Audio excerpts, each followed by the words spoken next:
Blood pooling on cold prison concrete. That is the reward for blind, foolish loyalty. Betrayal tastes like rust and ash, especially when a fiancé marries his toxic ex while his bride-to-be takes the fall for their crimes. But fate sometimes hits the rewind button. Tonight, the police are at the door, and loyalty is dead. The first thing that hit me was the smell. Not the sterile, bleach-soaked stench of the infirmary at the California Institution for Women, nor the metallic tang of my own blood bubbling from the puncture wound in my ribs.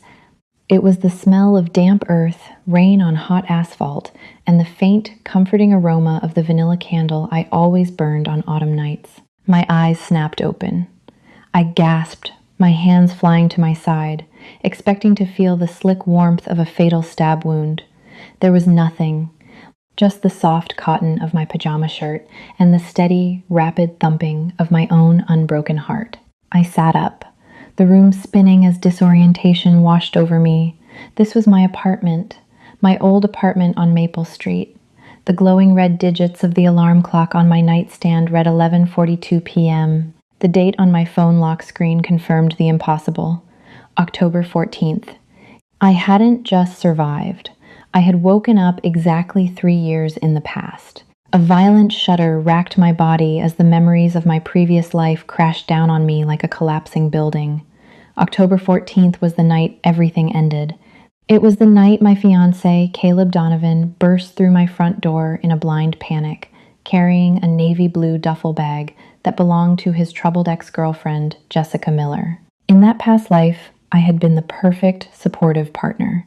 When Caleb begged me to hide him and the bag from the police who were hot on his trail, I didn't ask questions. I blindly trusted the man I was going to marry. I dragged the heavy oak armoire away from the wall, shoved him into the hidden crawl space behind it, and faced the cops with a lie on my lips. Sergeant Mitchell Hayes had led the raid. They tore my apartment apart, eventually finding the crawl space. They found Caleb, and more importantly, they found the duffel bag.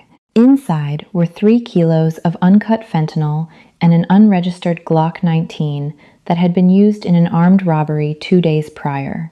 When the cuffs clicked around Caleb's wrists, he had looked at me with wide, tearful eyes. "Don't say anything, Nora," he had whispered. "I'll get my lawyer.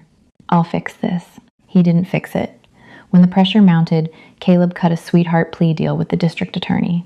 He claimed he had no idea what was in the bag, testifying under oath that he had just brought it to my apartment, at times my time's request. Because my fingerprints were on the bag from shoving it into the crawl space, and because the apartment was in my name, I took the fall. My high-priced defense attorney, David Kendricks, paid for by Caleb's wealthy parents, turned out to be nothing more than a fixer for the Donovan family, ensuring I went down quietly. I was sentenced to 15 years. 6 months into my sentence, Caleb married Jessica Miller. 3 years in, Jessica paid an inmate to slide a sharpened toothbrush into my kidney in the shower block to ensure I never filed an appeal that might expose their setup. Thump, thump, thump. The frantic, muffled pounding at my front door shattered the memory. "Nora! Open up! Nora! Please! It's Caleb!" My breath hitched. The adrenaline of rebirth flooded my veins, burning away the lingering ghost pains of the prison yard. I slowly swung my legs out of bed. The floorboards were cold under my bare feet. I didn't feel the suffocating, desperate love I used to hold for the man on the other side of that door. I felt an absolute, terrifying clarity. A glacial calm settled over me. I walked down the short hallway into the living room. The pounding grew more frantic. "Nora, I know you're in there. Please, babe, open the door." I unlocked the deadbolt and pulled the door open. Caleb stumbled inside, bringing the cold autumn rain with him. He was out of breath, his hair plastered to his forehead, his eyes darting wildly around the hallway. Clutched tightly in his right hand was the navy blue duffel bag. "What's going on, Caleb?" I asked, keeping my voice perfectly level. He kicked the door shut behind him and grabbed my shoulders, his grip bruising. "Babe, I need you to do exactly as I say. No questions. Okay? The cops. There was a misunderstanding downtown. They think I was involved in something I wasn't. They're looking for a guy in a black jacket." He frantically stripped off his soaked leather jacket and threw it on my sofa. "You have to hide me." I stared at his panicked face. God, he was a terrible actor. How had I ever believed that trembling lip? How had I missed the selfish, calculating glint in his eyes? A misunderstanding? I repeated softly. What kind of misunderstanding involves you running from the police at midnight? It's Jessica, he blurted out, stepping closer. She got mixed up with some bad people, Nora. You know how she is. She called me crying, saying she needed me to hold onto this bag for her, or they were going to kill her. I was just trying to do the right thing, but the cops saw my car near the drop-off. If they catch me with this... He shook the bag, the heavy metal of the gun inside clunking dully against the dense bricks of narcotics. My life is over. My career, everything. Hide it, Nora. Put it in the crawl space. In the first timeline, my heart had bled for him. I had rationalized his contact with Jessica as a momentary lapse in judgment, a tragic consequence of his overly generous heart. Now, knowing they had been sleeping together for months, plotting to use me as a scapegoat for her cartel debts, all I felt was disgust. You brought Jessica's drugs and weapons into my time's home, I asked, tilting my head. Caleb blinked, thrown off by my icy demeanor. Nora, there's no time for this. They're going to be here any second. Just help me move the armoire. He rushed past me toward the heavy oak cabinet against the far wall. He pushed against it, his sneakers squeaking on the hardwood, but it barely budged. He needed my help to move it. He turned back to me, his face twisting from desperation into sudden, ugly anger. Nora, what the hell is wrong with you? Help me! I crossed my arms. The distant wail of sirens began to bleed through the rain-streaked windows. No, I said simply. The sirens grew louder, multiplying, layering over one another until the sound filled the living room. Slices of red and blue light slashed through the gaps in my window blinds, painting the walls in frantic, strobing colors. Caleb froze, his hands still pressed against the heavy oak wood of the armoire. The color drained completely from his face, leaving him looking like a terrified phantom in the flashing police lights. What do you mean, no? He hissed, his voice dropping to a frantic, venomous whisper. Nora, are you insane? They're outside. I hear them, I replied, casually walking over to the kitchen island and pouring myself a glass of water from the pitcher. My hand didn't shake. The coolness of the glass grounded me. But I'm not moving that cabinet, Caleb.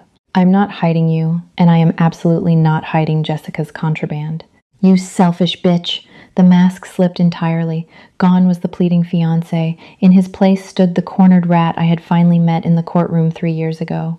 He lunged toward me, dropping the duffel bag on the floor. If they find this here, we're both going down. I'll tell them it's yours. I'll tell them you forced me to bring it here. I took a slow sip of water. I highly doubt they'll believe that, Caleb. Why wouldn't they? He spat, grabbing the bag and frantically shoving it under the sofa, a pathetic, obvious hiding spot. It's your apartment! Your name is on the lease! You think they're going to believe some sob story from a jealous girlfriend?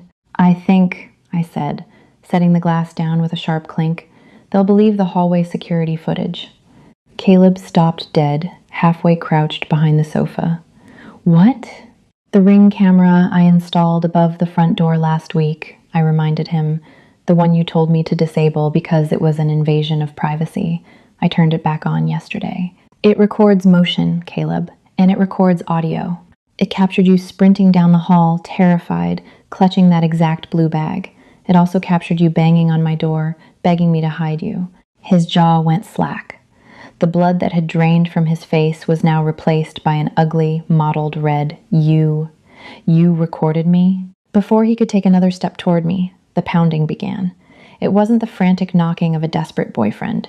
It was the heavy, rhythmic strikes of a battering ram being prepped. Leapt. Open the door. We have a warrant. Caleb let out a high-pitched, strangled noise. He looked at the window, then at the front door, then back at me. Nora, please, please, I love you. We're supposed to get married. Don't do this to me. I'll fix this, I swear. Just say it's yours. My dad will hire David Kendricks. We'll get you out on bail by tomorrow morning. Save it, I interrupted, my voice dropping an octave. I know exactly what David Kendricks does to people like me. I turned my back on him and walked straight to the front door. I unfastened the deadbolt, turned the handle, and threw the door wide open, just as a tactical officer raised a steel ram to smash it off its hinges. Flashlights blinded me. Laser sights danced across my chest. Show me your hands! Step back! Step back! I immediately raised my hands high in the air, keeping my palms open and visible, and slowly backed away into the kitchen. "My hands are up," I said loudly and clearly. "I am unarmed. There is a man in my living room." 6 officers stormed into the apartment, clad in heavy tactical gear, assault rifles raised. Leading them was Sergeant Mitchell Hayes, his face grim and familiar beneath the brim of his cap. Seeing him again sent a phantom ache through my ribs, but I held my ground. "Clear the kitchen," Hayes barked, before pivoting his weapon toward the living room. "LAPD, on the ground. Get on the ground right now." Caleb was still standing near the sofa, frozen in terror. He didn't drop to his knees until an officer grabbed him by the shoulder and forced him down, slamming his face into the hardwood floor. "Don't shoot! I'm unarmed! I don't live here!" Caleb shrieked, his voice cracking hysterically as handcuffs ratcheted tightly around his wrists. "It's her apartment! Ask her!" "She's the one you want." Sergeant Hayes turned his flashlight on me. I remained perfectly still, hands raised. "Name?" Hayes asked gruffly. "Nora Vance," I replied smoothly. "I am the sole tenant of this apartment." "Check the premises," Hayes ordered 2 of his officers. He looked back at me, his eyes narrowing. "Miss Vance, mind explaining why this man claims you're the one we want?" Caleb twisted his neck on the floor, glaring at me with raw hatred. "The bag under the couch. It's hers. She deals. I just came over to break up with her, and she had all these drugs." An officer crouched by the sofa and dragged out the navy blue duffel bag. He unzipped it carefully. A low whistle escaped his lips. "Sergeant, we got bricks here. Looks like fentanyl. And a piece." Glock 19. Serial numbers filed off. Hayes looked from the bag to Caleb, then back to me. "Well, Miss Vance, is it yours?"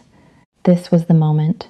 In my past life, this was the exact second my heart had broken and my mouth had run dry, and I had foolishly taken the blame to save a man who despised me. Now, I simply lowered my hand slightly and looked Sergeant Hayes directly in the eye. "Sergeant, I was asleep 5 minutes ago," I said, my tone cooperative and calm.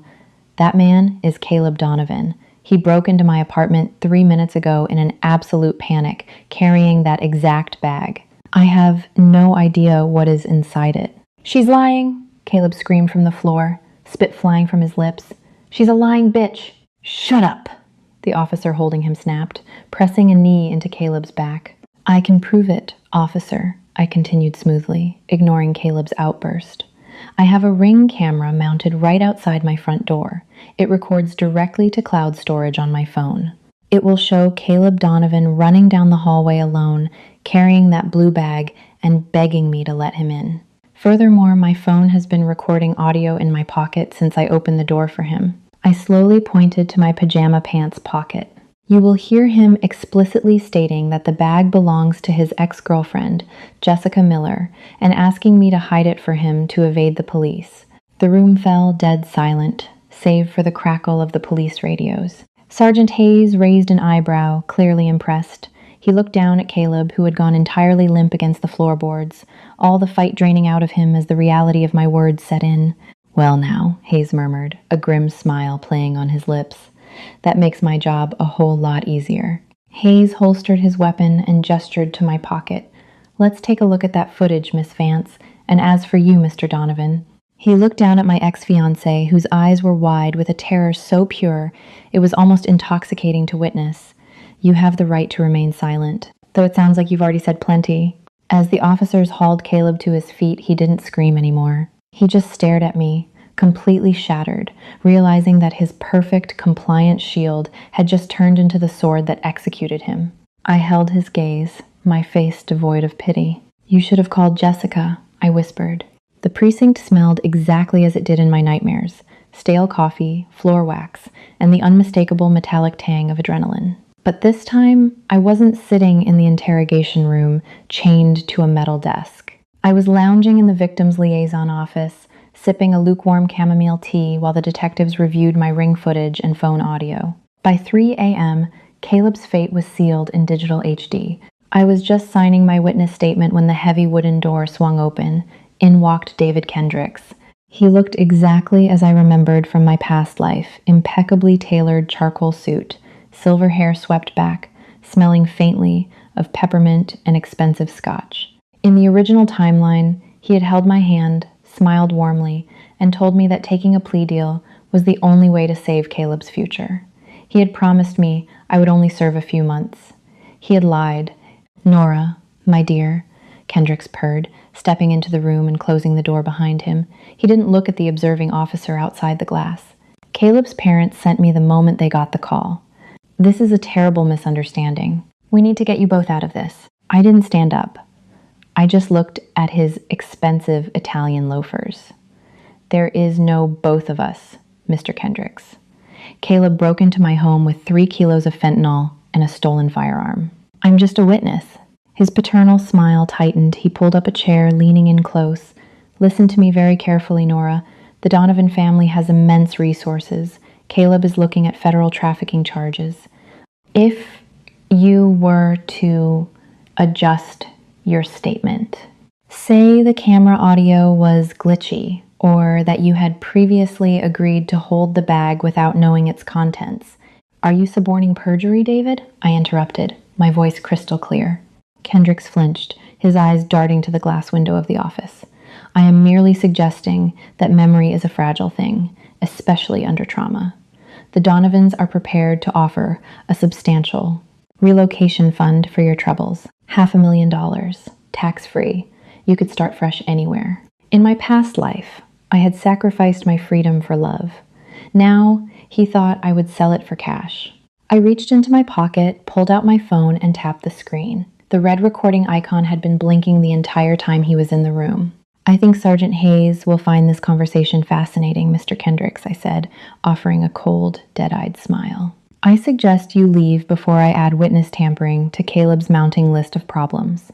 The color drained from the slick lawyer's face. He stood up so fast his chair wobbled, pointing a trembling finger at me. You are making a very powerful enemy today, little girl. I survived worse, I whispered, thinking of the cold prison concrete. By noon the next day, the news of Caleb's arrest had leaked. I was packing a suitcase to stay at a hotel when my phone buzzed. The caller ID flashed a name that made my blood run cold, then boil. Jessica Miller. I hit accept, putting it on speaker. Nora, you psychotic bitch. Jessica's shrill voice echoed through my empty apartment. What did you do to Caleb? His mom just called me in hysterics. They're denying him bail. I didn't do anything, Jessica, I replied smoothly, folding a sweater. Caleb did it all to himself. Or rather, he did it for you. I don't know what you're talking about, she snapped, though I could hear the faint tremor of panic in her breath. He was going to break up with you. You set him up because you were jealous. Jessica, I said softly, leaning over the phone. I know about the stash house in Riverside. I know about your debt to Hector Ghost Ramirez. And I know that the Glock 19 in that bag was the same one used in the Koreatown robbery last Tuesday. Dead silence on the line. She stopped breathing entirely. In my previous life, I had spent 3 years locked in a cell with women who gossiped. I had learned every dirty, pathetic detail of Jessica's criminal connections from the very inmates she paid to have me killed. She was a middlewoman for a local syndicate, constantly in debt, using Caleb's blind infatuation to move product when the heat was on her. How, she choked out, how do you... I also know about the storage unit under your mother's maiden name, I continued, my voice like ice. Unit 402 on Sepulveda. I wonder what Sergeant Hayes will find if he gets a warrant for it. Nora, please, Jessica whimpered, the tough girl facade shattering instantly. They'll kill me. Ghost will kill me if the cops take that stash. You should have thought of that before you tried to use my living room as a drop house, I said. Have a nice life, Jessica. Make sure you wear orange. It really brings out your eyes. I hung up. Then I dialed Sergeant Mitchell Hayes' direct line. It was time to hand them the final nail for the coffin. 4 months later, the Los Angeles County Courthouse was bustling with the bleak, restless energy of impending judgments. Rain lashed against the tall, arched windows, mirroring the exact weather of the night Caleb broke into my apartment. I sat in the back row of the gallery, wearing a sharp, tailored burgundy trench coat. I wasn't required to be here. My witness testimony had been locked down months ago, but I wouldn't have missed this for the world. Caleb Donovan was led into the courtroom in handcuffs and a bright orange jumpsuit. He looked hollowed out. His skin was pasty, his eyes sunken and ringed with dark purple bags. He had lost weight, the arrogant swagger of the wealthy golden boy completely eradicated by 4 months in county lockup. When he turned and saw me sitting in the gallery, he froze. His lips trembled, and for a fleeting second, I saw the ghost of the boy I once loved. But it was immediately eclipsed by the memory of the sharp pain in my kidney and the cold prison floor. I didn't break eye contact. I just tilted my head, watching him squirm as the bailiff forced him into his seat. The fallout from my anonymous tips had been catastrophic for them. Sergeant Hayes had raided Unit 402 on Sepulveda. They found a ledger, burner phones, and enough narcotics to sink a battleship. More importantly, they found text messages on those burner phones directly linking Jessica Miller to the fentanyl Caleb was carrying. Jessica hadn't even made it to trial. She was arrested at LAX trying to board a one-way flight to Cancun. Terrified of Hector Ramirez's cartel, she immediately flipped on everyone, including Caleb, claiming he was a willing co-conspirator. Caleb, betrayed by the very woman he had ruined his life for, tried to flip on her. It was a beautiful, chaotic circle of backstabbing, and I got to watch it all from a safe distance. Judge Thomas Abernathy, a man known for his merciless sentencing on trafficking charges, banged his gavel. The courtroom fell silent. "Mr. Donovan," Judge Abernathy's voice boomed, echoing off the wood-paneled walls. "You stand before this court convicted of possession with intent to distribute a Schedule II narcotic and possession of an unregistered, stolen firearm. You attempted to manipulate an innocent party into taking the fall for your crimes, and when that failed, you attempted to obstruct justice." Caleb was openly weeping now, his shoulders shaking as he stared down at his handcuffed wrists. His parents, sitting 2 rows ahead of me, were sobbing into their hands. They had fired David Kendricks after the bribery tape was handed to the ethics board, but their new, expensive lawyers couldn't save a man caught dead to rights on video. "I have read the victim impact statements," Abernathy continued, glaring down at Caleb. "I have also noted your total lack of accountability until your co-defendant, Miss Miller, testified against you. Consequently, I am denying the defense's request for leniency." My heart hammered in my chest. It was the exact same speech the judge had given me 3 years ago in another life. The words were a perfect, symmetrical echo of my own past trauma, but this time, the weapon was pointed in the right direction. "Caleb Donovan, I sentence you to 15 years in the custody of the California Department of Corrections, without the possibility of parole for a minimum of 12 years. Caleb's legs gave out. If the bailiffs hadn't caught him by the armpits, he would have collapsed onto the floor. He wailed a high, desperate, animalistic sound that cut through the stuffy courtroom air. "No, please, Nora, tell them!" Caleb screamed, twisting his head to look back at me as the bailiffs dragged him toward the holding doors. I'm so sorry. Don't let them take me." I stood up slowly, smoothing the wrinkles from my trench coat. I walked over to the aisle, standing just feet away from where they were dragging him out. He reached a desperate, shackled hand out toward me. I looked down at him, my expression perfectly serene. "Don't worry, Caleb," I said, my voice cutting through his hysterics so only he could hear it. "I hear the infirmary is very nice this time of year. Watch your back in the showers." His wails were cut short by the heavy oak doors slamming shut behind him. The silence that followed was absolute. The oppressive weight that had crushed my chest for 3 long years, the phantom pains of a life stolen and ended in violence, finally evaporated. I walked out of the courthouse and stepped into the Los Angeles rain. The air smelled like damp earth and hot asphalt, but this time, it didn't smell like an ending. It smelled like freedom. Have you ever witnessed karma deliver the absolute perfect punishment? The universe truly doesn't miss when it comes to revenge. If this incredible story of surviving betrayal and turning the tables on a toxic ex had you on the edge of your seat, smash that like button right now. Share this video with anyone who needs a reminder that the truth always comes to light, and make sure to subscribe for more jaw-dropping, true-life revenge stories.